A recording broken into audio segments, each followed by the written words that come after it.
Warning: the following broadcast features thoughts, ideas, and opinions you might find offensive. If you're easily angered, insulted, hurt, provoked, outraged, or annoyed, the following may offend you. The views expressed in this show are solely those of the individuals providing them and do not reflect the opinions of YouTube or Google. So please, don't flag this video. Viewer discretion is advised.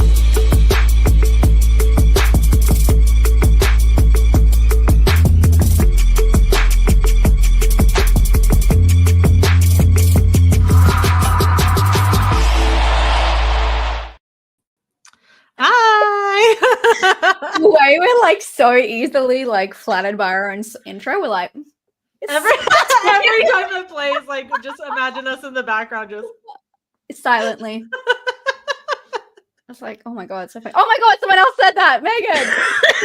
That's so funny. We're dancing to the beat as well. We are too. In the fucking yes. green room. Did I just smack my nose? Hi guys, hi everybody. Yeah, I need to fix my nose. But, hi guys. Welcome to Does This Offend You? I can see a lot of familiar names here. Let's start off by saying this is, wait, will I point the right way? Yes, this is Vicky, Nightmare Maven. You guys should know by now. If you're not following her, all her information is down below. We do this show together, Does This Offend You? We do it every month, alternating whose channel it's on. So make sure you subscribe to us both. And we usually update on socials and community tabs, you know, when we're going to go live. But we basically take two films, smush them together and do a lot of reaching. The title is just for fun. Does This Offend You? We're just being silly girlies. And the whole point is to be able to talk about the more taboo subjects instead of just rating the films and talking about, you know, what we like and we don't like. Don't get me wrong. We go off track quite a bit, but it's mainly so we can, you know, get into the nitty gritty, the stuff that we couldn't cover in just normal. I mean, we can cover them in reviews, but we really get into it and have that conversation with each other and with you guys. That's the most important part, is doing it live, so we can talk to you guys and get feedback. And there's going to be a lot of feedback for these films. I guess huge warning, spoilers. I don't do much spoiler content, but this is the place for spoilers. If you want to watch spoiler stuff, this is where you should be. Also, Vicky has a playlist for all of the episodes. Sorry, Vicky, just to play about that. My Daisy just did a really loud scratch. I was going to joke at the door. I wasn't sure if the mic picked it up. Like. So yeah, we have like a whole playlist if you guys want to go back. I get questions all the time, like, have you spoken about this? Have you done a video on this? And I'm like, if I've done a Does This Offend You on it, that's one of the best places if you want to get into like nitty gritty stuff, because here it's completely, you know, I don't want to say like unfiltered, but like unedited. So we really go off on tangents. Yes. Oh, Rob, thanks. Rob also made a letterbox, which Rob is so good at that. Rob, if you can post the link, if it allows you to put links in, definitely do that. I thought about that at one point, but that just seemed like a lot of work because we're like 70 plus episodes in, where I'm like, and 2 movies per episode. That's so many movies. I was like, I don't know. Yeah. Sometimes you just got to call it a day. Yeah. Thank you so much, Civic. Thank you, Civic. Thanks, bestie. You are the best. Yeah, we've had that intro for so long, but we updated it when we saw each other last year in Orlando. We're actually sitting together. We don't have like the shitty like split screen. So which is why we laughed through most of it. Yeah. We're like, I can't tell you how weird it was. We like, obviously it's not weird meeting because we've known each other for so long, but sitting in Vicky's hotel room going like this. We're like, oh wait, can we just like, while we're here, let's just do a minute of sitting here. And I don't think it's even a minute. It's like all edited together because we couldn't keep a straight face. Oh, we're yeah, like, no. I think we lasted about 30 seconds, maybe. Yeah, that'll be cool. Next time I see you, because then we can update it again. We can keep it a going thing. It's like a fun little memory. I love that. Oh my God. Could you imagine if we had more? Then we could do it throughout the decades. As long as you guys will have us, which brings us to today's theme. The old hags. The old hags. Vicky and Hagsploitation. I'm gonna be here until I'm the hag of all right, YouTube. Can I say that? I can reclaim the term, surely. Yeah. If anyone can, it's us, because it's always about old women anyway. I was like, what does that mean? If anyone's old hags, it's us. I love that. So yeah, that's the, I guess I put it in the title, but that is the connection between the two films. Hagsploitation is a big, people are saying it's like a comeback, but it's always been around. I've actually listed some of the films because I hadn't heard the term before. Vicky, wait, I was going to ask you this before. I totally forgot. Have you done a video on this? I don't think so. It's the only time I would have, if I saw that. We should talk about that afterwards. Okay, girl? Okay. Definitely a conversation we probably should have had beforehand. But yeah, I hadn't heard of the term. But like, I guess if people haven't heard of the term here, the best way to well, I guess if you're a horror fan, the easiest way to explain it is films like The Shining with the woman in room. Is it room 237, 237? That's off the top of my head. That sounds right. I know. I'm not an expert in that. And like thinking about, I also like Murder House is another one that stands out to me. American Horror Story, because we get the young and the old of the same person, you know, technically the same person. And it's meant to be scary because she's old. But when she's like a youthful hottie, then, you know, then it's okay for like Jack to go and like make out with this random woman in a bathroom. But as soon as she turns into like who she really is, that's when it changes. Yeah, same with the maid. Isn't it? She's a maid in American Horror Story. Yes, yeah. So the housekeeper. So yeah, I thought that those are really good examples of how that's starting. Is there any ones that you have that are just off the top of your head? Sorry to put you on the spot. No, you're good. Off the dome. I mean, whatever happened to Baby Jane? Which yes, of course we have covered. Yes, we have. I don't know. What do we do that with? I don't remember. Anyway, sorry. This is always our like problem. We have too many episodes. Yeah, we've done that one before for sure. People are mentioning The Substance in the chat, which technically I think falls into Hagsploitation. It does, but it's kind of like it's kind of like against. It's kind of like embracing it and it's doing something different with it. But I think it's like a transformation of that. The Visit is one. M. Night Shyamalan. Yeah. Which we've also done an episode on. Oh yeah. I don't like the M. Night. Everyone hates him. Yeah. That's a good one. Has anyone else got one? No. Yeah. Oh, Deborah Logan. Logan. Good one. Yeah. That's kind of hard because it's interesting. Sorry, Megan, you mentioned The Visit. Thank you. What falls into that, because obviously with Deborah Logan, there's a big part of it is the horror of losing someone and, you know, them aging and dementia and things like that. So it's interesting in that way because it becomes the horror of losing someone you love, other than they're really scary because they're old. True, but it's to a disease that mostly happens when you're older, so it's kind of still ties into that. Yeah, but it's also interesting because then we have to explain the hag. Usually women. I don't know where the word hag comes from. Probably should have looked that up. Why didn't I? I love to do that. I'll pull it up quickly. You're the book smart. And I have the what smart. I would love to know. But not Vicky's last name. But it's interesting because then we got to compare that to older men within horror and some good examples of some good characters. Of course, there's going to be bad ones. There's going to be evil ones everywhere. Dr. Loomis, everyone loves him. And the other one is Judd, which is close to my heart, Pet Sematary. So he's not seen as like old and creepy. He's seen as like the old wholesome trying to help.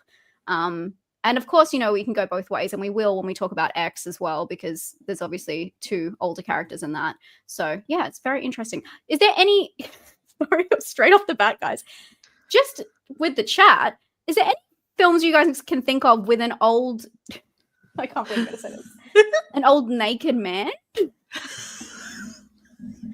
these ones are very like bodily, because even in Substance, you know, she's naked, you know. Yeah, I saw that too. Slam boss, barbarian. I saw that kind of put in there, but I don't know really what that means. To be fair, because that's like a whole other kettle of fish. It follows. Yeah. Oh, who's naked in that?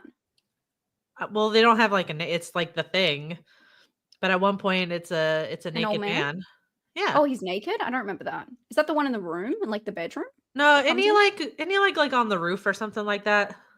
A naked man on the roof. Love it. Right? Somebody Let's in look the chat into remind me. Yeah, I'll have to look into that. And Hereditary. I guess they're all naked in that. There's like True. They're all chilling. True. They're all chilling. But yeah, I just wondered if like, on the flip side, if we could think of anything. Sorry to take us totally off topic already. No, you're good. It looks like the internet's most consensus is that hag comes from Old English or Middle English word that I'm not going to be able to pronounce. That means witch, but it's ultimately of unknown origin. But it seems like the closest is witch.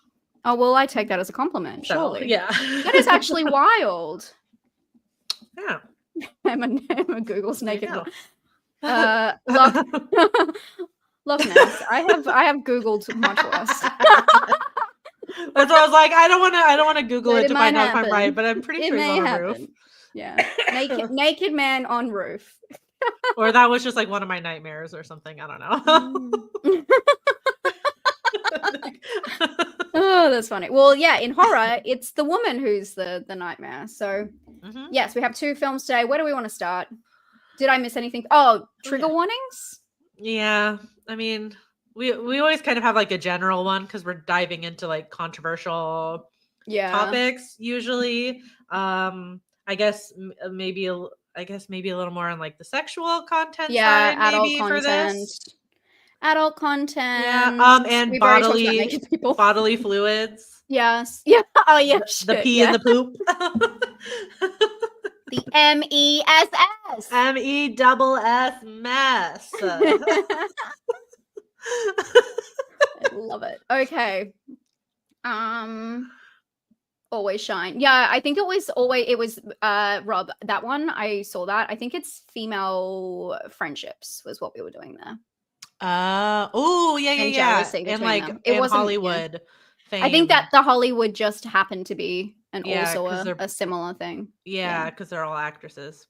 Look how smart we were with those pairings. Were. Cool. Okay, yeah. Where do you guys want to start? If you want, I guess I can do a poll, right? Yeah. If I can open up the stream. Drag Me to Hell be a Hagsploitation. Oh. Yeah? Drag Me to Hell? Oh, yeah, that's a great one. Yeah. Sorry, guys. I'm just trying to find the stream. I just don't trust myself to click on anything in this. Okay, let me just put the poll up. Yeah, that's a good one. Men had naked men. What did? Men had lots of naked men. Oh, yeah. Well, I guess that's the whole premise, right? Yeah. That's a good point. They're just like perpetual naked men.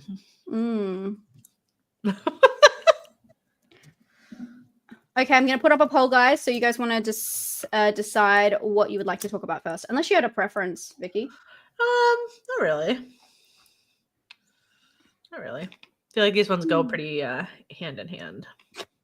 I will just vote though, just for funsies. Oh, okay. Oh, everyone's saying X.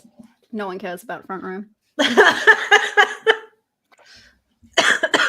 Okay. Wow. It just like wow. Okay. Wow. I guess we're starting with X, guys. Cool. The comment section as well today. Okay. Okay. X. Take it away, Vicky. Whenever you're ready. All right. I didn't have much of a summary for this one. I figure most of us probably have seen this one. Yeah. Spoilers. Just last warning. Spoilers. Last warning. Spoilers. Sorry. Lots of spoilers. So X, directed by Ty West, came out 2022. First in, does this trilogy have a name? I was just thinking about that today. I think the book just call it the X trilogy now. X trilogy. Okay, cool. I don't know. I wouldn't know what else to call it. The trilogy that what's his face Perkins will never watch. How about that? Oz Perkins, yeah. Okay, So funny. Anyways, all right. So we're following all the summary say like a group of friends. I don't really want to call them like a group of friends, but there's just like a group. They're a group. They're renting a guest house. They're making a film. They're making a film. So they rent this guest house on this elderly couple's farm to shoot a corn movie. While they are there, they find out that the couple are definitely not what they expected. And they kind of go through and pick off the group one by one. That's kind of like the gist of it. You guys all know what happens in X. Things get crazy. We have a lot on these, so I think we should just jump right into it. Yeah, we do.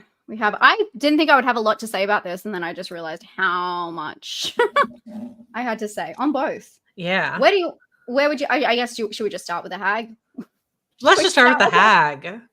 That's so mean. I can't believe I said that. Okay, this one is peak Hagsploitation because it's different. It shows not only the hag. I feel like I'm slurring. It feels not only this older woman, which is kind of the twist of the film as well. That's the whole point. I love this film on so many different levels. It's so clever. But what I love about it is, they do the whole bait and switch where you don't know really where the horror lies, and then you realize the call is coming from within the house. And they make comments on that, like the film can't switch halfway through when Jenna Ortega's character is going to join the porn. So anyway, but what's so crazy about this is we not only see her naked, but she also her and her husband go at it. And this is deemed as like taboo in horror. Like, what other film have you seen, everybody? Me doing research in this is so creepy. What other film have you seen that has older people doing this, which is pretty crazy? So I just think that was alone a standout moment. Obviously, if you found that offensive, that is a very big problem. I'm just going to say it. That's fucking weird. But it is strange that it is framed that way in a horror movie, like it's disturbing. Because we do see a lot of other adult encounters in that film, put on film, and they're very intense. So I think that's really interesting that they put that as a forefront as something that is a horror element of the film. Yeah.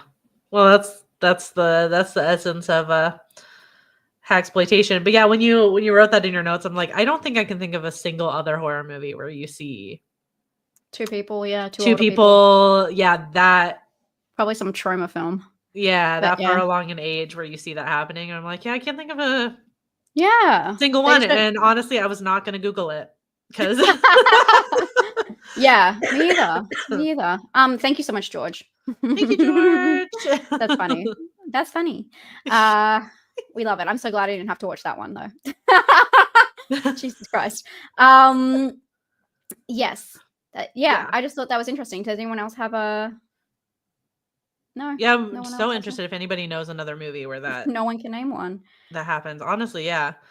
But it's Look at each other. I was gonna say, but in this it takes it even a step further. So we're not even just like sexualizing this character or having, which is again, it's like it's one of those weird things that it's taboo that she still has sexual desires as an older woman. Yeah. But then we go a step further because Pearl basically undoes everything good we've just said. Because she is committing sex crimes in her little dungeon. So it's insinuated, and I tried to look for explanations, comments, anything on this, and everyone is asking the same question. What was she doing with that person down in the basement that they found? So Pearl, it's insinuated that they have worked together to kidnap this man who is on the milk carton at the start, and he is downstairs with his pants down, and it is a horrific scene. And then also when they kill Jenna Ortega's character, the husband is a little bit, oh my god, I can't believe we killed her. And Pearl's saying things like, "Oh, you don't worry, we've got each other now," meaning we don't need her for other things because they have just had intercourse. So it's like, it's almost like it's a really weird. If they went a step further, the film would be seen in a completely different light. But I feel like that a lot of people don't talk about that aspect of it. Like Pearl is literally committing crimes, like sex crimes, down in her basement, which is insane. Which is absolutely insane. Yeah, we're insane regardless of your age, obviously. But it's interesting that they like make her like this old kind of pervy woman. And she does that as well with Maxine, where Maxine's in the house having lemonade with her, and then she like touches her, and Maxine's like, "What are you doing?" Yeah, that's true. I think it says a lot about women in particular, or femme presenting people in society as they get older because of how society views them.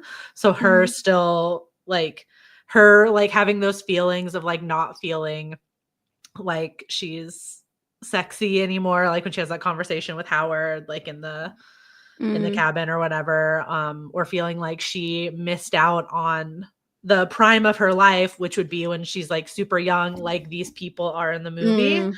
I think that when she has that interaction right before she like tosses Brittany Snow to the alligator, where Brittany Snow's character is like, "It's not my fault you didn't live your life the way you wanted." I love Brittany Snow so much in this movie. Me too. And that really sets her off. But it says a lot about how, like, as women in particular, like the prime of our life was like our 20s, and then after that it's like all downhill from there. Everything. Yeah, exactly. Oh, it's all about that. It's all about the ability to make babies, and as soon as you're not able to do that, you're basically the picture of like death and decay, because like what else can you possibly do? Which is how we view like hagsploitation, which is why it's like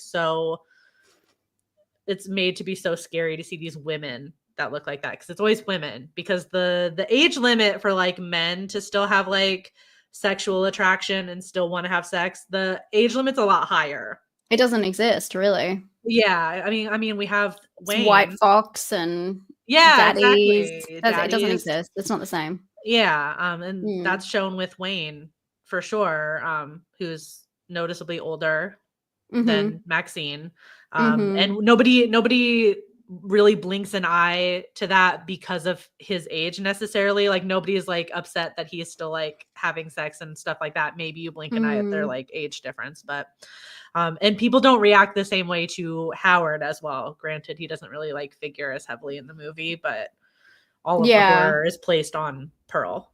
Well, also poor Howard has the heart condition, so he doesn't want to. He's trying, but I also think, as much as if we put X in a box, yes, to everything you're saying, but everything is undone when we watch Pearl, because we realize she's always been psychotic like, from the start, and she's been committing crimes, which they do hint at in X. She's been committing crimes the whole time. So it's quite funny, because we're like, you know, this film is really saying something about aging and how people see it and how, you know, Pearl sees herself. But then also she undoes all of that, because she was also acting erratic like this when she was young. That is true. Which I think is quite interesting. Yeah. Where to next? Where do we transition into that from there? Some people were mentioning the dual role of... Oh, yes. You wrote some good stuff about this. Yeah, of Mia Goth playing both Maxine and Pearl, which I think is interesting. Like, I know like people really, really like it, and that was like a big deal when the movie came out. I was like, oh my God, like see this transformation. Like Mia Goth is so young and beautiful, and watch her transform into this like scary old hag, which I think is like kind of crazy, given that like it's all obviously all prosthetics and makeup that they put her in to make her look like that. So this is like what Pearl is like an artist or a team of artists' vision on what like a scary old hag looks like. You know what I mean? Like that's society's version of what that looks like.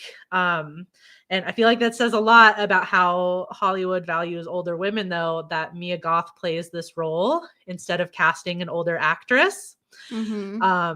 especially when Howard, who's obviously he's still made up to look older than he is. Like he's not that old of a guy, but he is played by a 66-year-old man.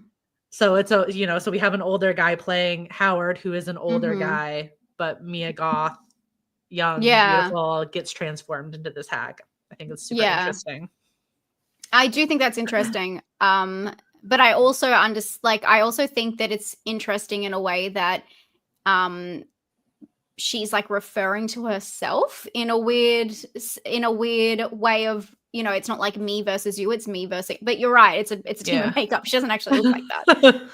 But it's interesting in that way because we see things like the Substance and other characters, and they're actually cast by different people, and then it is a direct like link to you versus me kind of, do you know what I mean? And it's really interesting. I don't know if I guess there's like problematic and pros as well to both ways, but it's very and obviously if we didn't have Pearl as Mia Goth, then we wouldn't have Pearl as Pearl. Do you know what I mean? In Pearl, in the movie Pearl. But yes, it is a very interesting way. Pearl. Yeah, true. It would have just been a bit confusing. She doesn't look like Mia Goth as older Pearl. True. It could have been anybody in makeup. But they had all photos of her younger as Mia Goth in the house in X as well.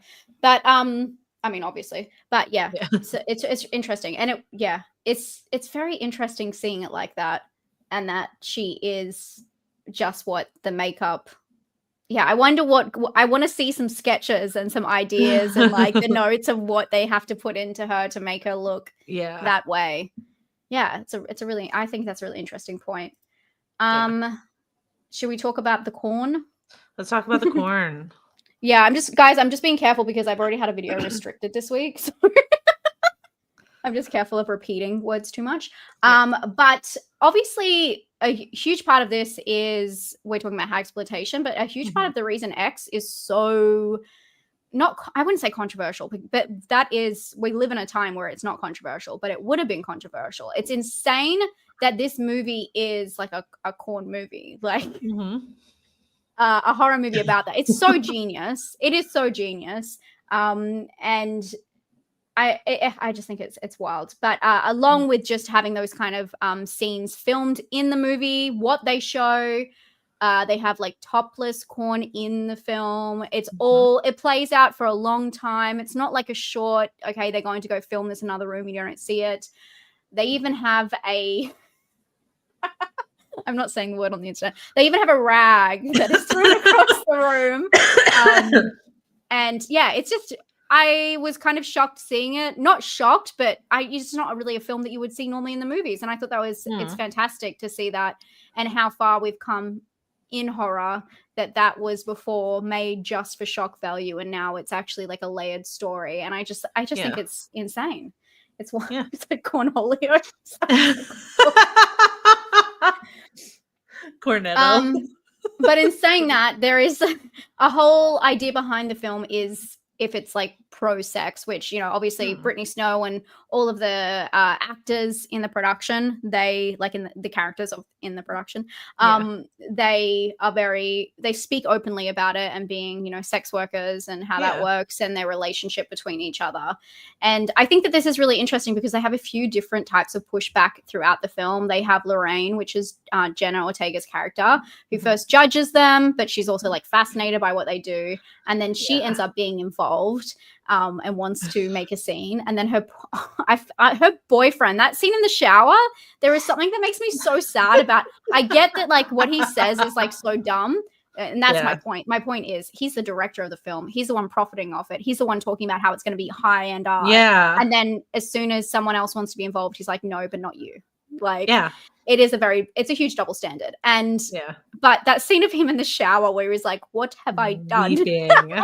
Weeping. Oh, I feel so bad. I mean, he's not mature enough to like deal with that situation at all. It's so wild.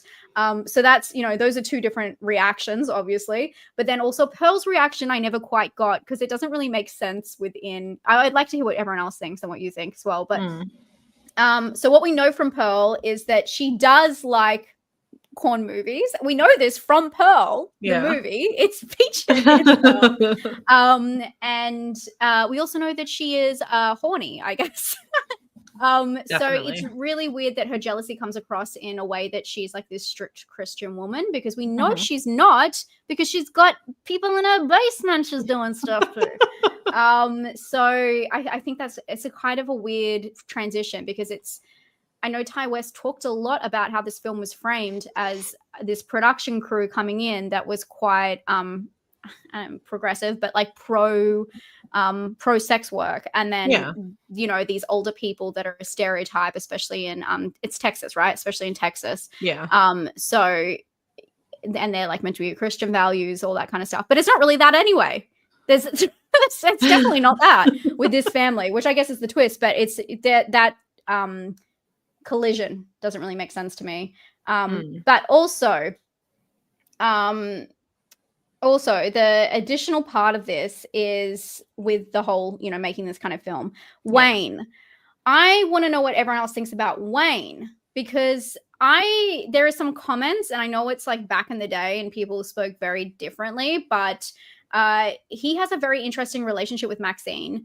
Obviously that's his girlfriend, but it's noted that he left his wife for her.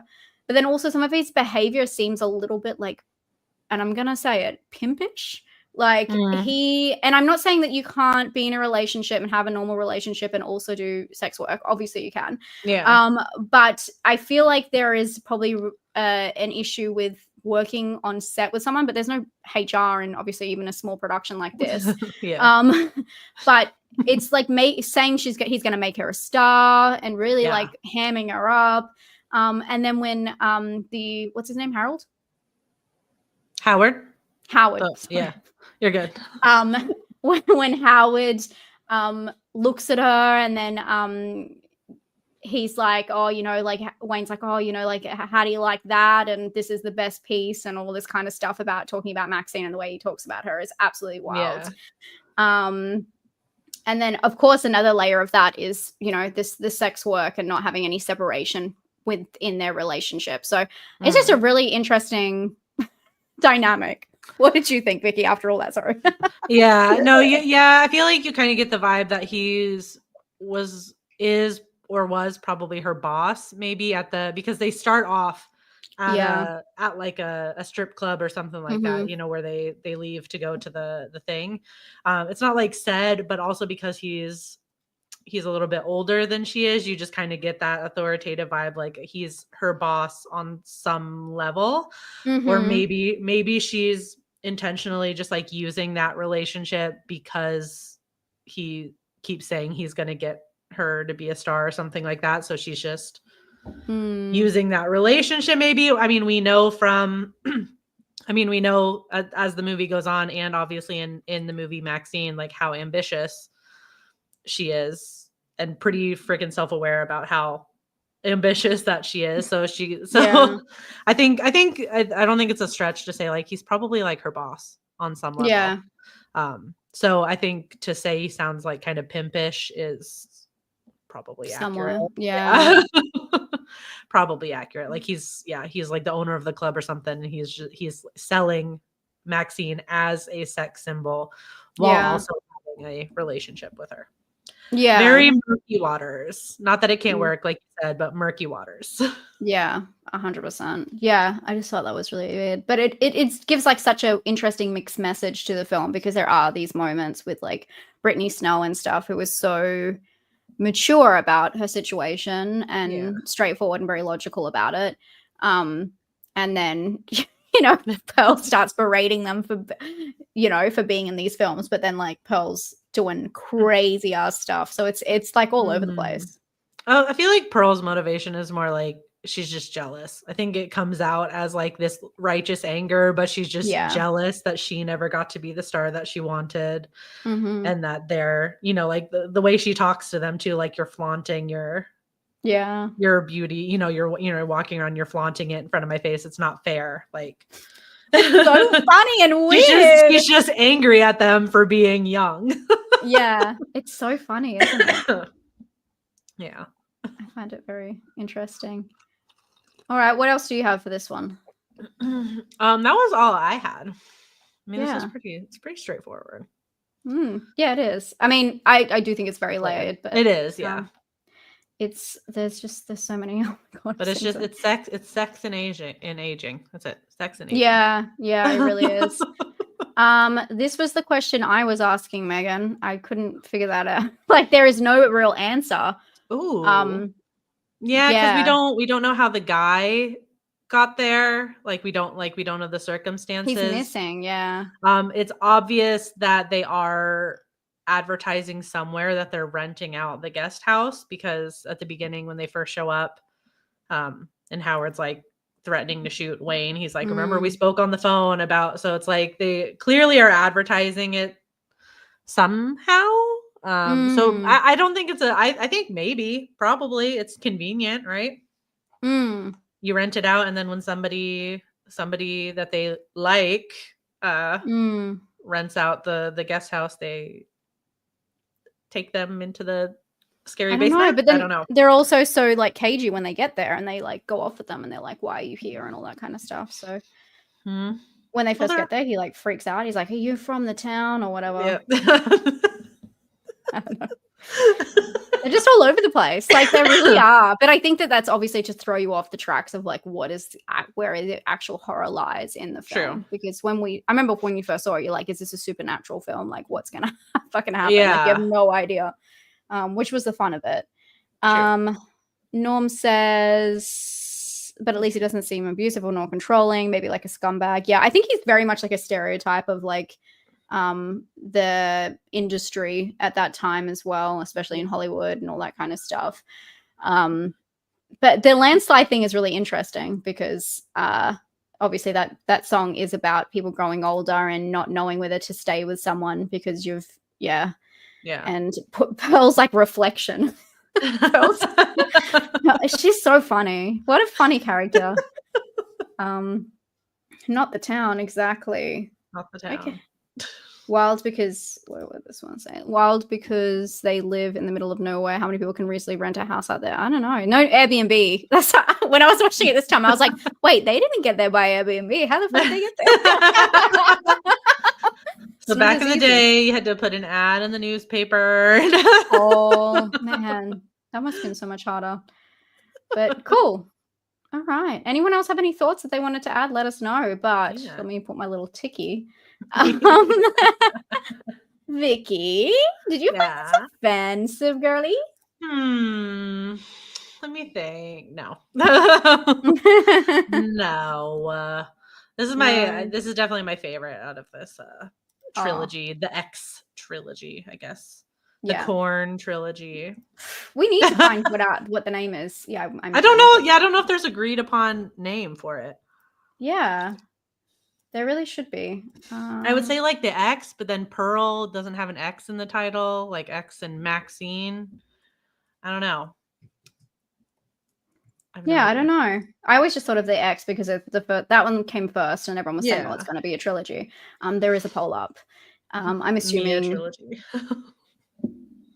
I said, I love how I said, "Did this offend you?" Even though the fucking stream's called "Does this offend you?" Typical. I also have this ticker as well, which says, "Does this offend you?" So. Did this offend you? Hello, the name of the show is very clearly. It's funny. Oh, there you go. It does get called the X series. They should come up with a better name. Mia Goth trilogy. Mia Goth trilogy. Yeah, I'm assuming a lot of 95. Oh, I want to know who's the 5%. I know I'm not meant to call out lurkers, but who is that? Who are you? I want to know. Show I reckon they're just trying to be funny, goofy, silly.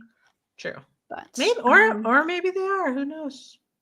Yeah, you know what? Maybe they are. I don't know.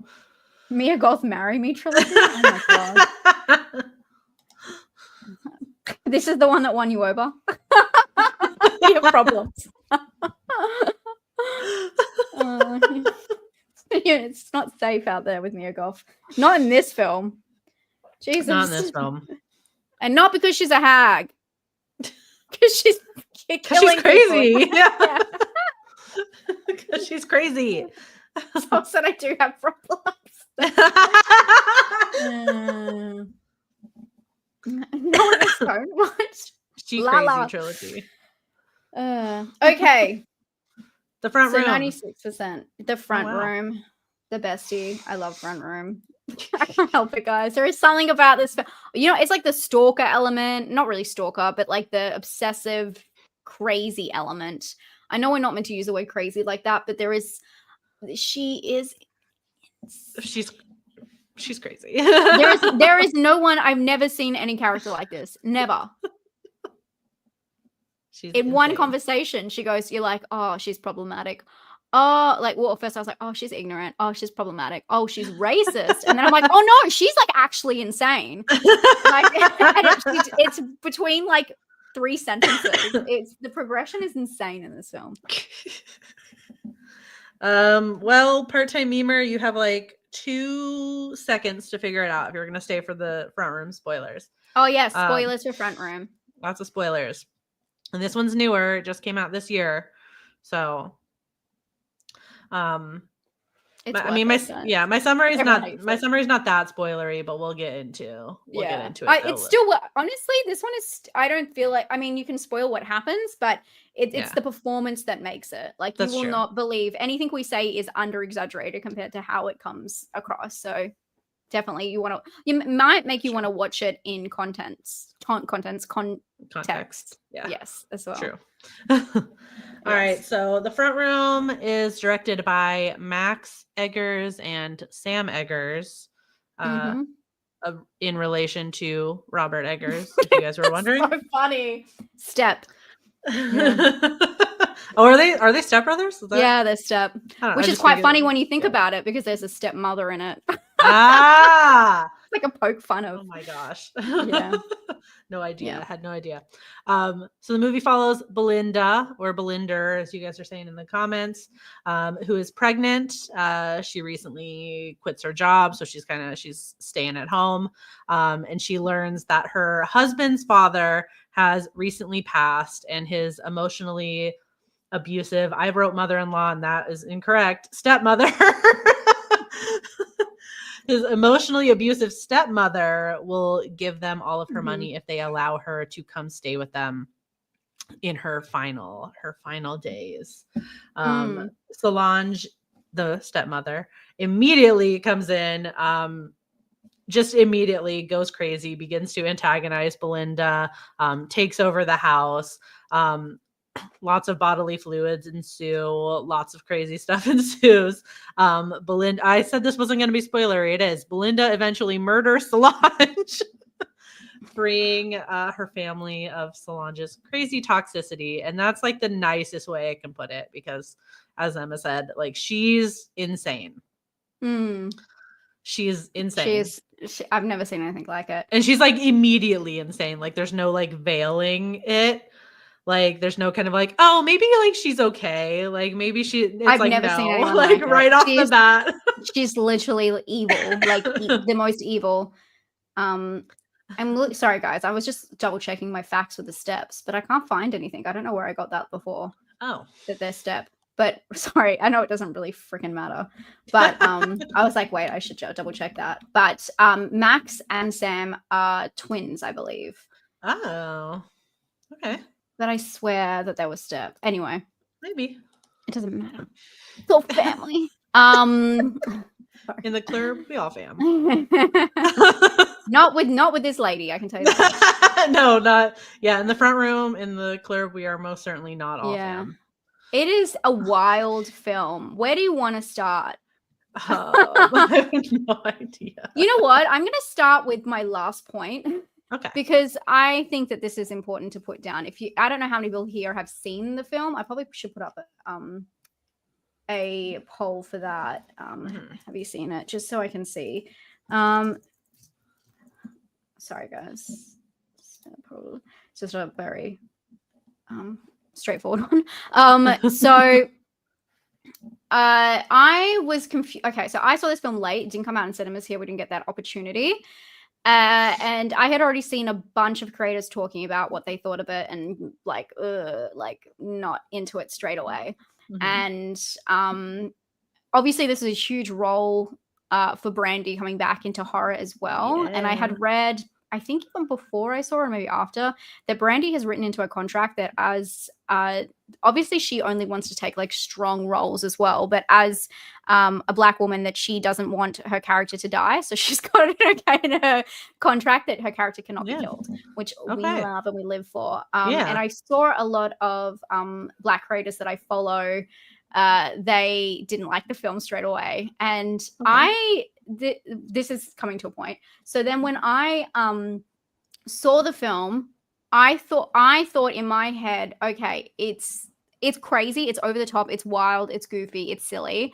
Nothing could have prepared me for Solange and her like whatever. But I actually thought maybe it went too far in the terms of, and obviously this is my perspective, but not that I would know, but I thought people might have been disliking it because it was more of a like a trauma porn kind of situation where we're just seeing someone openly just horrendous and racist in Belinda's house. So I thought that was a lot of the pushback came from that. So I hadn't read any reviews before, and I was going through them just on Google. And I just thought it would be an interesting place to see it, and it's rated so low. But a lot of people said it was like an incoherent mess, which is what they didn't like about it, which is what I loved about it, because I actually think yes, M-E. But I also think that I don't know if it speaks to like what kind of films I watch, but this is not incoherent to me. It's a very straightforward story and it makes complete sense. And I guess as well, it follows a lot of the pregnancy horror, which we'll talk about, but it follows a lot of the structure of the same pregnancy horror movies. So it really, like, they're in the house and it's like the progression and the woman's getting all emotional about things. Obviously there's a whole different element, but it follows a lot of the same beats as that. So for me, it wasn't that, I mean, it was messy visually, but it wasn't messy. So I think that's like one of the main things people don't like about it, which I thought was interesting. But then I saw a few people complaining that it was, I'm sorry guys, I'm going to have to say it, that it was too woke, which really threw me, because I really thought it was the opposite way. I thought that if anything, it was like a problematic movie because of the trauma that it was just like circling around. Yeah. So I don't know. I also like can read things a lot different being outside of America. That's happened to me a couple of times where I've just read something completely the other way. But yeah, I assumed that was more of a problem for people who didn't want to go to the cinema, watch a horror movie that was meant to be about Belinda and, you know, Brandy, and then have to be subjected to her comments the entire time, especially how she says Belinda's name, which honestly, I wouldn't have even picked that up but I watched it at home for the first time with subtitles and it was very obvious. So, I don't know. I just thought that was really interesting. I don't know what your reaction was and hearing other people in the cinema and all that kind of stuff for you, Vic. Did you see it at the cinema, Vicky? Yeah. Yeah, I saw it in the movies. I definitely didn't get, at least, you know, like my, you know, obviously our circles on like YouTube, nobody was like sitting there like calling it woke. So I didn't really see that reaction until no one was screaming at the screen. Unfortunately, no, nobody was screaming it at the screen. I will say, I don't think, just off the dome, I don't think that's too much to read into with this movie, because I think the group of people that would get mad at a movie for being too woke are probably just mad because it stars a Black woman and there's a religious context to it. So like Solange is a Christian and she's made out to be the bad guy. And so that is therefore woke. And that's where it stops and starts. Like, that's it. Like, I guarantee that's the only reason anybody's saying this movie is woke. And they probably didn't even see the movie. They probably just saw the trailer. There's a Black woman. Maybe one of the trailers shows the Daughters of the Confederacy thing. And they were like, oh, this is woke. I'm not going to go see this, but I'm going to leave a review of it calling it woke. That's so wild. I mean, I'm in horror. I've seen much worse for much less. Yeah. But it just was like, I'm like, of all the things that we didn't like about this film, I'm like, that is absolutely wild. Like, that is like, Solange is like, Solange, I can't even explain she has changed my brain chemistry from watching this film. Like, she had such a profound impact on me because she's so, you can't keep your eyes off her performance. It's insane. And just to overshadow that with, I just think that's so wild. Yeah. The people calling it that didn't watch the movie, so it's not worth it to true. dive into their opinion on it. True. I was just interested because I thought a lot of people thought it was messy and all that, and then yeah. Thank you so much. Thank you, we do Blaze. too. We do too. A24. I know. We're such film bros. Yeah. Okay, where do you want to start? I do have a little bit. This I've already kind of mentioned this part where like the response to like the woke thing, but this is based on a short story, which I did not clock the first time I saw it. Until I went to go do research, I didn't even realize. Which I guess it makes sense because I literally cannot find it anywhere. I was gonna try and read it just to see, but you cannot find this short story. Wow. It's the same name. It's called The Front Room by Susan Hill. Yeah, the closest I could get was like $125 used book on Amazon, which I was not gonna do. I love Does This Offend You, but I'm not gonna do that. Whoa. So couldn't read it. So the best I could get was like a summary online. There's not even like a PDF, which is crazy. In 2024. So the short story is kind of similar, but it's about a family that invites a Solange to live with them. But the Christian mother realizes she needs to protect her children from the evil presence of Solange. So I thought that was like an interesting switch. So the summary made it seem like the protagonist is Christian and Solange is evil. They don't like really mention any like religious thing, but after Solange dies in the short story, the presence reaches from beyond the grave, taking the one thing she wanted. That's all I could get from the summary. I don't know what happens at the end of this short story. I don't know what the one thing she wanted is. Maybe could be a baby. I don't know. But I guess the short story was inspired by a passage from Isaiah, which quote, "Bring the homeless poor into your house."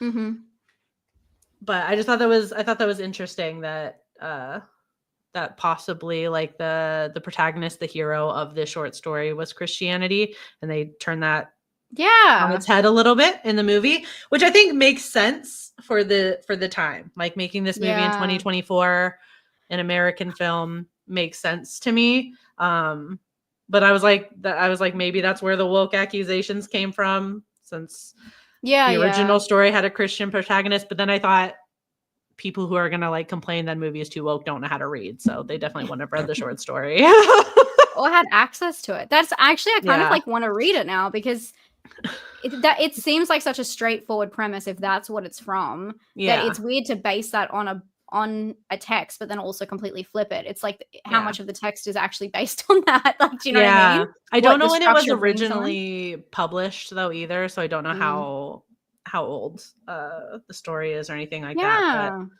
yeah, I think it kind of makes sense to flip it though. Yeah, if anyone has access, even watching this back, let us know. Take some photos, send them through. Yeah, honestly, make an ebook. That's definitely illegal, and we're saying this on the internet right now. But like, can you just take a picture of it and send us? Just take a picture of. I don't know. Let us know. Let us know. I would love to know. Someone said. Someone said that it's. Oh yeah, Civic said that it's weird that they didn't reprint it to time in with the movie. Yeah, I wonder. That's why I wonder if there's a reason. Yeah, maybe. Well, I don't know if it's necessarily like that pop, like, because it's not like a recognizable title. It's not like making something like Dracula or something that's recognizable, where I could see doing that. And the only story of note that Susan Hill has done that I know is The Woman in Black. And I feel like people mostly have kind of like forgotten about that movie by now. So I wonder if like A24 would ever do it, because they do like all merch tie-ins all the time. Maybe. Someone email them. Who's got the hookup? There's got to be somebody from A24 watching this right now or watching it back. And if you are, you know what to do. Yeah. There's definitely someone watching. Someone definitely cares about us. Yeah, absolutely wild. Yeah. Okay. Shall we? I mean, we've done that. Did you want to talk about the Christian nationalism stuff, or do we already kind of? Oh, sure. Since we're already talking about that, really. Yeah. Basically all of it, just keep in mind, everybody, basically all of my notes are a stretch. Normally it's not this many, but there's a lot. It's like a very taboo film in so many different ways. So it makes sense. It is. So I feel like the only time I maybe agree with some people where like this movie is messy, I feel like the movie kind of like lost the plot a little bit when it came to like Solange and her supernatural powers that she kind of has, or that it's like very heavily implied. I never got that bit. You didn't get that? Like, so I didn't. I got where it happened, but I didn't get like what they were tying that into. Do you know what I mean? It's so anti the message, and it doesn't go anywhere. Like after like the couple of times where I'm kind of like, okay, so like, all right, it kind of falls off. But we have like the moment where she's like praying in her Solange is praying in her room, which apparently causes Belinda to go into labor. And then when she comes back home, Solange and like her disciples or whatever, like lay hands on Belinda and it heals her cesarean scar like way earlier than it should. But and then we also see how I don't even know like what you would call the symbol, but like Jesus the fish, isn't it? The Jesus fish, yeah. With like the little cross in it, that little necklace affects the baby. Like there's they test it where it's like they move it away, she cries, they move it like back. A magnet. It's so funny. And it makes no sense with the rest of the film and the progression of where it's going. You're like, and it's these like very obvious like supernatural things. Like that's not a normal thing that would happen. But it made me think of like the only thing I could like made me think of it was like kind of vaguely related to residential schools. And that was largely involving Indigenous children. So that's why it's a stretch. But children were like forcibly taken from their families and taught in like government run, often Christian run schools. So I was like just kind of making a title where like Solange is trying to like usurp this baby ahead of time and make sure she's like raised the right way, in opposition to Belinda, who obviously she's an anthropologist and she has like all these iconography of like goddesses and things like that in her home. Not very Christian of her. Bit of a stretch, but no, I mean, where can you go with that? And I actually think that's a good interpretation. In Australia, we have a very, like a very similar, in a way, historical, just a devastating time period that we call the Stolen Generation, where Indigenous kids were taken, and a lot of them went to schools and learned Christianity, and it's just horrendous. So I can definitely see that, because it doesn't make any other sense about like the whole luring, because the way that the cross, and unless she's like being in the house is somewhat putting an evil spell on everybody in some weird way. And then that adds, I guess we'll go back to the Hagsploitation a little. It adds back to that of like her being evil and old and kooky and crazy. But it's weird because then it's also like that. Is that not like some I know that obviously witchcraft isn't bad, but is that some kind of technical witchcraft? And then she's Christian, so it doesn't really make any fucking sense. So, but then also, so the whole thing comes in. I'm just going to talk about the pregnancy part, and a part of it does all of these visions and things, almost hallucinations that happen towards the end of the film, feel like a heightened moment of Belinda and her emotional state obviously being around Solange, but after being pregnant, she gets the pregnant woman treatment in a way where she is like losing her mind and seeing things and all that kind of. And then I wondered at some points, because it seems like she is having these visions, that that is part of just what her perspective. But then obviously with the cross, the husband also sees the cross and participates in, the experimental putting the cross over the baby. So that's a really interesting addition. True. But I also just thought it was really, there's just so much pregnancy horror this year and last year. Yeah. And I thought that this was very, just so interesting the way they framed that in this film, because Belinda is pregnant at the time. Did we mention that at the very start in your rundown? I think so. Yeah. Yeah. Belinda is pregnant, but the catalyst in them turning on Solange, because they basically ask her the night before she dies, they tell her you need to leave.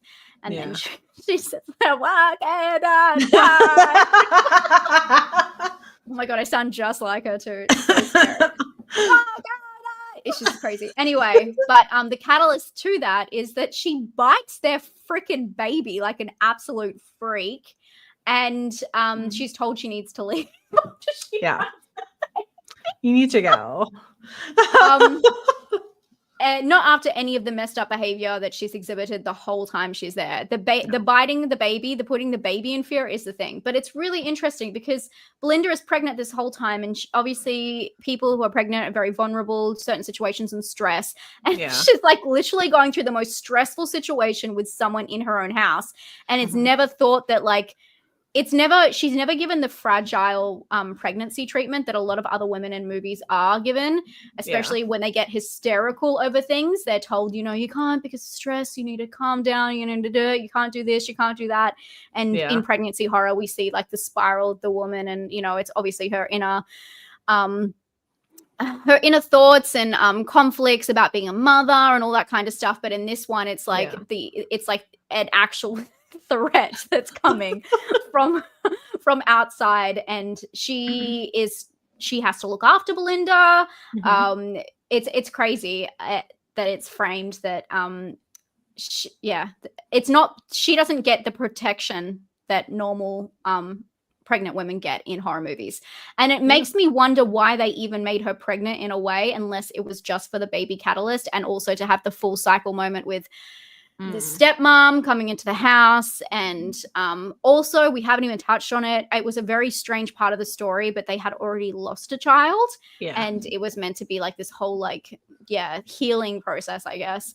But it makes you wonder why they even had the baby in the story and made her pregnant, because it's not really a huge part of it, but it is the catalyst at the end of why she should move out. It's a really interesting way to frame pregnancy horror, because I mean, that's a different topic in itself, and we've definitely covered that. But I wrote in my comment, I didn't say this, but I wrote in my thing that it's a film where it's like actually warranted that we should be stressing about Belinda's health, because she's under extreme stress looking after a grown racist baby. Because she's but when she's at the dinner table, she's like, I'm a racist baby. Goo goo gaga. I'm not even kidding. If you have not seen this movie, Solange sits at a table and she's like throwing salad in the air. She's like, I'm a racist baby. Like, she's great. I can't even express how this woman did this performance. It is insane. It's worth seeing for the performance alone. Is amazing. Take a breath. No. For sure. I definitely agree a little bit to like why she, why make her pregnant in the first place. I think there is a lot of themes of like motherhood. So like making sure she's kind of got that like mother aspect to her, I think was important to the movie. But I love that you pointed that out about her not getting the pregnant woman treatment. Cause I think, and I don't know what Max and Sam Eggers' intentions was with this movie. I don't know that I believe two white men intentionally wrote this movie to include this discussion. I feel like maybe there was like an edge to maybe trying to subvert like the fragile pregnant woman trope, because it is kind of like a stereotype, like pregnant women aren't like fragile. Yeah, and necessarily, Brandy you know what I took the mean? role because she thought Belinda was a really strong character. That's like why she Exactly. wanted to do it. Yeah. Exactly. I think it kind of, I think just at the same time, it simultaneously upholds this idea that Black women, and just Black people in general are like across the board mistreated by the US healthcare system. I don't know how it is in other countries. Yes. Yes. Yeah, due to completely racist misinformation, just like crazy shit, like Black people have a higher pain tolerance or something. Why would that even be a real thing? But Black women are less likely to receive pain medication and are even sometimes denied epidurals when going into labor because of stuff like this. And I thought that was interesting that we have this movie where a Black woman is pregnant and she's not given the fragile. Yeah. Yeah, it is interesting. And it's also with what you're saying about the writer. Yeah, but with what you're saying about the writer, it's also very interesting because this is the reason we have to do this for Does This Offend You is because this film it has fucking crazy layers that these, as you're saying, these two white men that wrote, and it has not only just like the old hag, which was like, you know, the old crazy, she just like the evil hag, and then it has like obviously a layer of racism, and then a woman in the situation, and then obviously pregnancy as well. And I'm like, you know what they say, right? What you know, and I'm like, what do they know? What do they know out of this? Yeah, well, that's why I'm really interested to know where the original like concept and how it got interpreted like in that way, how much it changed, because isn't that really interesting? Like just completely going off the rails of anything that's familiar to you. But I mean, I appreciate this film in a certain way, but I also just, if you go back, you guys, if you haven't, go and watch some of the interviews with Brandy talking about it, and the way she talks about this character, it's so lovely. And I feel like she would, obviously with A24, she was given a lot of freedom to, you know, really make Belinda hers. And you can tell that, like that moment when Solange is laying on the floor and she's like, my name is Belinda. I love that moment. And obviously with the ending, it's definitely, someone said it very early on in the chat, but it's definitely a good for her movie. It is. I mean, it's horrendous to watch, and that's why I say it does fall into, it's a hard one to love because it is so problematic in so many ways. But at the same time, it is, oh my God, there is something so cathartic about watching this woman like deteriorate before your eyes. She, like, if anyone deserved it, oh my God. And that's what they say. They're like, I'm sad about what happened. I'm pretty sure they have that conversation. They're like, she got what she deserved. Yeah, Brandy's just like, she got what she deserved. Yeah. Like, not even blinks. I'm like, yeah, she did. Yeah. Yeah, God, she did. So crazy. Okay, I mean, we've touched on a lot of this, but I mean, we'll talk about hysteria a little bit, but Solange is, we'll talk about, you know, the woman hysteria. Solange is perhaps, like, as I've said several thousand times, perhaps the most unhinged person I've ever seen. And although Belinda held it together more than anyone ever could on Earth, it only shows her kind of reacting. And I don't think she was like gaslit in this film, where we have in pregnancy horror, they have a lot of women who get gaslit. I don't think that she was that. I think that people are just tolerating Solange's behavior. But there's some moments where she loses it. And we've talked about before with the I was gonna say paranormal, supernatural moments, that it's kind of, it could be up to like baby hormones or things like that, where she's having all these visions. Especially one that people commented on. I saw a lot of reviews for. I don't normally read like, you know, reviews from Google or anything like that. I just thought it was interesting. But there was a lot of people upset about the husband suckling on Solange's nip, and I just had to put that into this in this live. I just had to say it. But going all the way back, I guess we've already talked about the hysteria. I guess I've got child abuse in here. Should we just chuck that in real quick? Sorry, guys. This is totally out of order. But I guess it kind of goes together with the husband and Solange's nip. I guess, but in the way, if you want to reach, that's Belinda seeing that that her husband is succumbing to Solange's. He's eating her bullshit, basically. Yeah. In a way. But it also has another layer, which maybe the writers could actually relate to, where they talk about the step family. I don't know where I read that they were stepbrothers, but anyway, Solange is Norman's stepmother, and it's blatantly said that at the start that, you know, he doesn't want to go see her at the start, and it's said that Solange emotionally abused him and used to make him perform before he could eat and things like that. And it's so obvious once you and how bad that could have been as a kid in that house. And obviously she drove a wedge between him and his father. But we've spoken about the chair. I think, do you have any more details on the chair stuff? I have so many details on the chair. Okay, cool. We can definitely get it. Well, there we go. We can segue into it this way. But I thought it was a really sad moment with the whole chair. I like your interpretation, makes so much sense. But I think it was a really, really sad moment with the chair, because the chair was his mother's originally. And when Solange got there and realized she could like fuck with him by like having it in her room. And in the end it comes to its like demise where Belinda throws it out. And I just found that whole thing to be so sad. And just another layer. And a lot of people in the reviews, a lot of people I saw said that Norman wasn't a man and wasn't doing anything, and he was like a man child, which I get, but like there's also another layer here where I can feel some empathy for his situation, in being that he was abused from Solange as a child. So there's like this whole trauma element where he is dealing with feeling uncomfortable that she's even there. And that's where it all stems from, you know what I mean? True. But chairs. Absolutely. Chairs. Chairs. So chairs are weirdly a motif in this movie.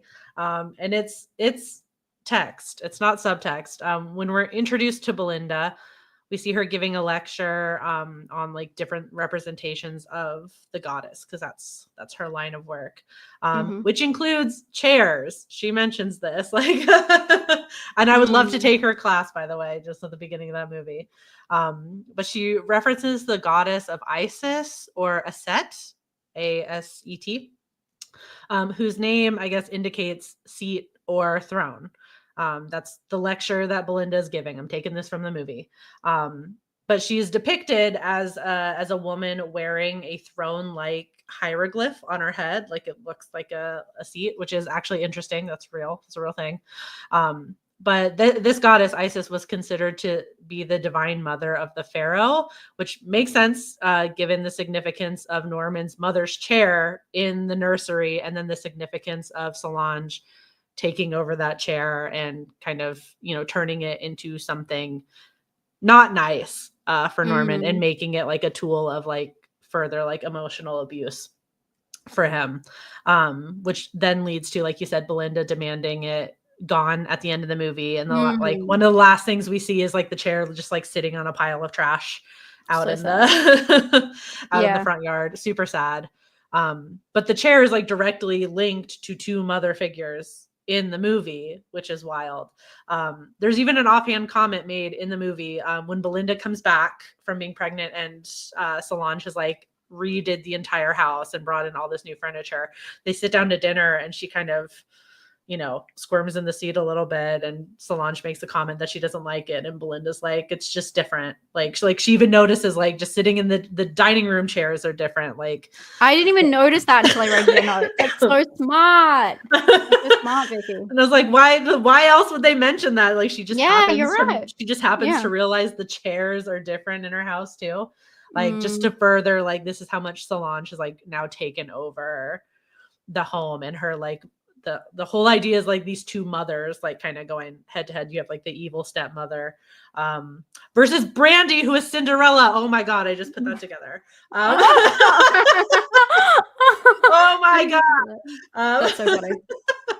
But I feel like Belinda mentioning Isis at the beginning makes sense, as Isis was a hugely maternal figure. in this mythology, but she was also believed to help the dead enter the afterlife, and she originally figured prominently in funerary practices, and Belinda absolutely fucking sends Solange to her afterlife in this. It all comes full circle. It's amazing. I love it. Cheers, everybody. I love it.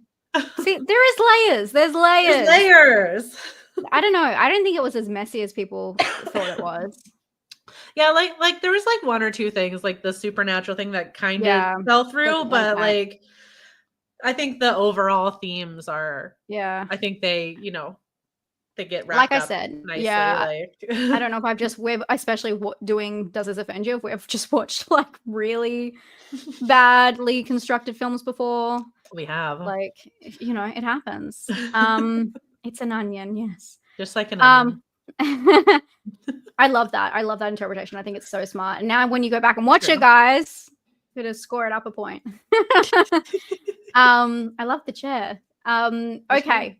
Should we talk about the hag though? Yeah, we haven't talked about the hag. We haven't talked about the poop. We're here. Yeah. So I guess, do you want to take it away with the poo-poo? I would love to. I thought you'd never ask. And I never will ask again. I'm going to take this opportunity. So a lot of reviews, definitely, that I saw. I didn't see any of the woke reviews, but I definitely saw so many reviews talk about how much pee and poop there is in this movie. A lot of them I feel like rated, and they're like rated low. Like they rate the movie low, and they're like, there's just so much poop. And I was kind of just like, really? And this is, I mean, this is all going to sound weird, but I think the like over the top poop in the movie, I don't think it was that over the top, like kind of expertly got audiences to call out their own biases toward older people and toward getting older. Because anybody here who's had to take care of like an elderly family member or an elderly person knows that that's unfortunately a lot of times just part of it. That's incontinence is part of getting older sometimes. And I think the filmmakers did a really great job of like tapping into a very gross but also very real potential reality for like all of us here. It's probably going to happen to most of us when we get older. And I think they lean into that with Solange, like how she tries to hide it at first. And it kind of endears you to her almost a little bit. Like you feel bad for her. Like she tries to hide it. She seems very embarrassed. And when Belinda tells Norman about it at dinner, she gets upset that she's revealed this because she wanted it to just be between them two. But then it turns into Solange intentionally using it against Belinda, like knowing that it grosses them out. So it's like it's almost like Solange is aware of Hagsploitation, and she's like, I'm going to use this like kind of just this disgusting aspect of getting older to fuck with Belinda even further. Yeah, exactly. That is exactly what we're talking about with Hagsploitation and the terms of what is the real horror here. The real horror is getting older. Yeah. And we all shit. We all shit. Everybody we just don't talk about it. But yeah, it's strange. It's strange that is the taboo. And I don't think that's ever been one of our taboo little things that Does This Offend You? So that's really interesting. I don't think we've ever had feces. Yeah. I feel like the Hagsploitation really brings out these these taboos or I guess not focused on parts of horror that we'll talk about how someone is wounded or like killed, and it's like so intense. Even like there's so much like sexual assault and stuff in horror movies, but then there's no things like this that are just like everyday things that are so once you put it in a horror movie and you frame it that way, it's really interesting. Things that are going to happen to all of us. We're all going to get older, and it's very real horrors. Like you're 1,000% right. Yeah. Also, the other thing that I thought was really interesting that they kind of do the switch up on is the menopause chat. Yeah. It's the exact same thing, because something a lot of women go through, and the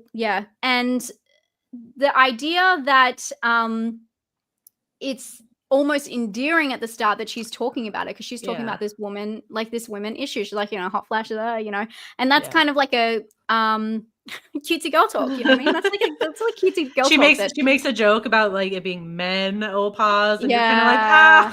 she's just one She's of the being girls. silly. Yeah. Yeah. But then it almost becomes like this negative thing with the Hagsploitation, where I guess, you know, reaching a little bit, but it feels like they kind of like doubling down to use it to remind you and make you feel uncomfortable in a way, because it's, again, something you're not meant to talk about. Yeah. Sorry to say this online, but have we ever had a period horror movie? I mean, other than like Ginger Snaps and stuff, like that actually is about it. We've always had it coinciding with a transformation of some type. Yeah. Tiger stripes, all that stuff. But that's a question for the audience. But yeah, again, it's just like one of those things. I've never heard. I'm sure there's people who have mentioned menopause before. But yeah, I just thought that was really interesting that they use it and then they flip it. They're like, oh no, but she's bad. You're like, dang, because that was like a really endearing moment. Oh yeah, shit, good one. But again, used for horror. Yeah, the horror of it all. The horror of it all. Great answer. Great answer. Honestly, yeah. I guess I was thinking of like the process, not really like, like literally the blood dripping down. Because in horror that's what they show you what's like, but that's not really what it's like. Do you know what I mean? I swear to God, this is not the topic, but it's always so much blood. I'm like, this never happened ever in the history of anybody. Yeah. Well, that was the whole thing with Carrie. I mean, sorry, off topic, but the whole thing with Carrie is like the whole idea is like the lack of education about women's bodies is the real horror here. That's true. But yes, that's the real horror of Hagsploitation too. It's the lack of education. The lack of education and presenting it as not only as a bad thing to age, but it like a horrifying thing. Yeah. And I do think as well, like when we're talking about all of these different subjects, and it is interesting because there's so many things in here that we can relate to. And like you said with the poop, like it's something that's going to happen to most people. Horror is also, and I'm not saying that obviously there's a lot of taboo subjects that come up time and time and time again that we can relate to. And that are common traumas for a lot of people. And that's what pregnancy horror is as well. Like, you know, a lot of people can relate to that. But I also find it interesting that the things that are the closest to us and that are really most humans can relate to are the things that are taboo because they're not talked about as much, and they're not put in films. And sometimes that's because they don't want to make you confront things that are going to make you feel uncomfortable because they're actually going to happen to you. You want to go to the cinema and you want to have an in-between thing where you can kind of relate to something, but it doesn't feel so traumatic. So that's where this film really switches that up, because there's so many things that are just completely confronting because they're not skirting around the idea. Like I said, Solange goes from like 0 to 100 like in a flash. I know it's that first conversation at dinner. That's what it is. The whole time you're like, she's just, you know, ignorant woman. But then like she just goes all the way there in a second. I think it's the comment about her name and like, what are you going to call the kid? Don't you have more interesting names than that? And then it just goes. You got a plant growing in there. Oh yeah, that's right. Because then she does the speaking in tongues, and then she says their like dead baby's name, and it's like and then you're like, oh my god, and then she just goes completely, and you're like, oh, she's actually like, she's insane. I've never seen anything like it, guys. I've never seen. That part makes me crack up every time she's like speaking in tongues. I can't help it. Like I crack up watching. I love it. So like, funny. You know what scene I love every time she is like the most arrogant woman and she's like, look at us learning from each other. I think it's so or let me know who wins when they're arguing. Yeah. But when she's sitting in the bathtub and Belinda's like barely putting up with her, almost wanting to drown her, and she's like, look at us learning from each other. You taught me that. She's just such a oh my god. She's a character when she gets caught walking without her canes and then she realizes she starts like flailing against the wall. Oh my god, she cracks me up. But when she like falls into the table and then she's like I can't help it. Like there is something about her character that is just It's So beyond. I funny. think that's what it is. It pushes the envelope beyond. Like everyone's like, oh, let's do like the creepy, almost like the Visit kind of thing, where it's like these Yeah. creepy elements and they're old, and is it old behaviors or something sinister here? But she's just like straight up letting it all hang out, and it's wild. And just to put you, I love the actress for doing this. It's such.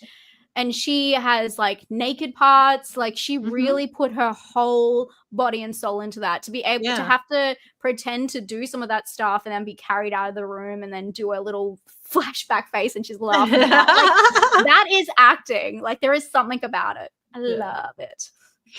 Yeah. I don't know, guys. I don't know. Was that all of our points? Did we get through that? Yeah, I think that's all of mine. Yeah, I think I did all mine. Did I? Yeah. Okay, Vicky. Wait, let me get this thingy up. Hey, which one? How about this one? The correct one. Are you offended by this? No, I'm not offended by this. It's I felt very like middle of the road on it, like both times I watch it, where I'm kind of like, okay. But I fucking love seeing Brandy in a horror movie. Like I can't be offended by this. Like, god damn it. And she's just so pretty. Oh yeah, I was gonna say she like takes you back. Like, yeah, she's just I might as well just be watching her on my Cinderella VHS. Like that's how she looks. Like definitely not offended. I really want her to keep going with horror. Yeah, I really hope. I'm sad that it didn't do better because of that. I like this film, but I feel in the same way, like that it's like got problematic elements that are the same as typical to like Ma, in a different kind of way, where there is some there's some layers, and so I just don't know how to feel about some of like what comes across as a white woman and as a white non-American woman as well. So like when I was watching it, I was like, this is the most insane thing, but it really wasn't for the reasons I thought it was going to be. So I just Catherine Hunter's like recreation of this. She's incredible. She's a force. Yeah. So I think for that, and if you go back and watch the Brandy stuff, I really think it frames what they were trying to do. Yeah. And I hope that there's more ones like that. I think she's in the new. Oh my god, is she? I love her in the second. I Know What You Did Last Summer. I know.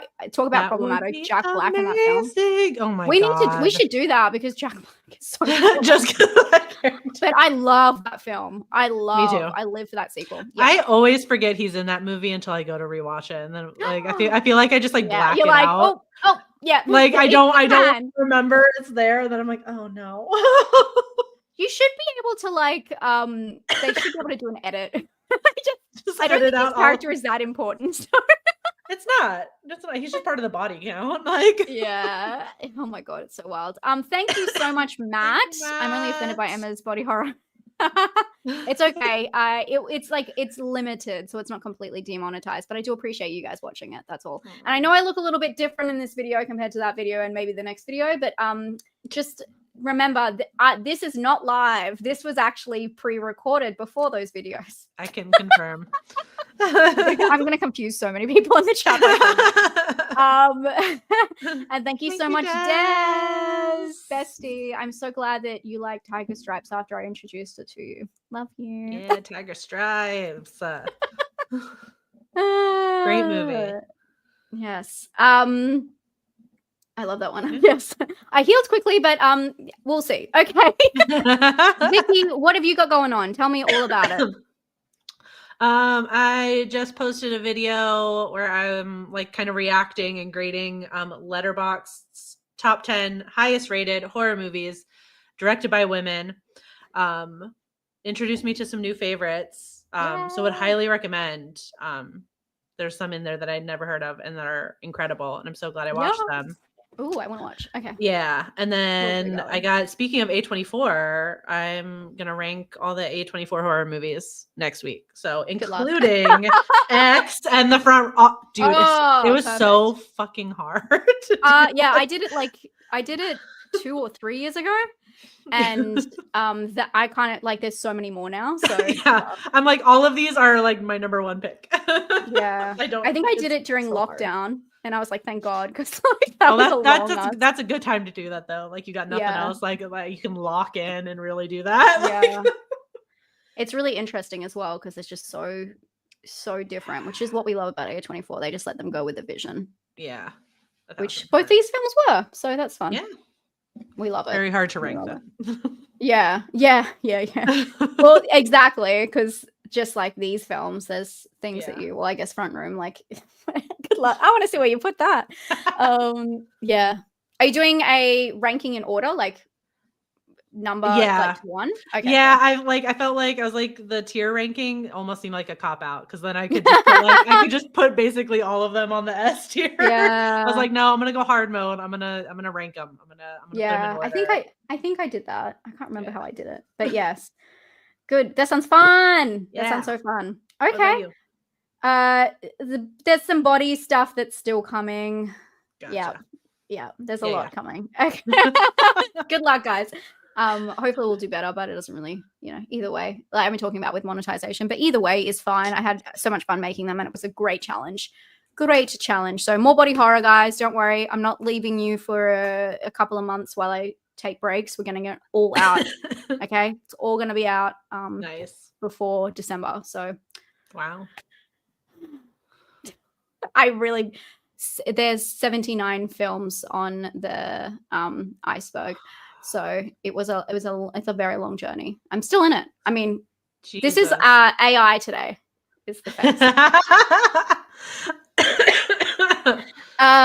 But thank you guys so much for hanging out. Also, Vicky and I both do Twitch as well, just to mention that quickly. So if you do like live streams like this and you don't mind seeing us talk nonsense as we have been today, this is what they're kind of like. It's a community, it's chill, lots of horror gaming, and hanging out with you guys. So if you want to go check out that, same names over in Twitch. So yes. And nice face filter, thanks. I'll take that as a compliment, actually. not that old hag from that other video. Okay, guys. I hope you have a fantastic day. Yeah. And that's it. Wait, did you guys? No one found it. Wait, no one found it offensive. Yeah, actually, the same amount as people who were about X. So that's kind of weird. Okay. There you go. Maybe it's our audience. You guys are like the poo-poo. The pee-pee and the poo-poo. I don't know what that says about you guys. Which I already knew that about you guys, to be fair. Okay. Love you guys. Have a good one. Thank you so much for coming. Bye. Thank you for all the donos as well. Bye. Wait.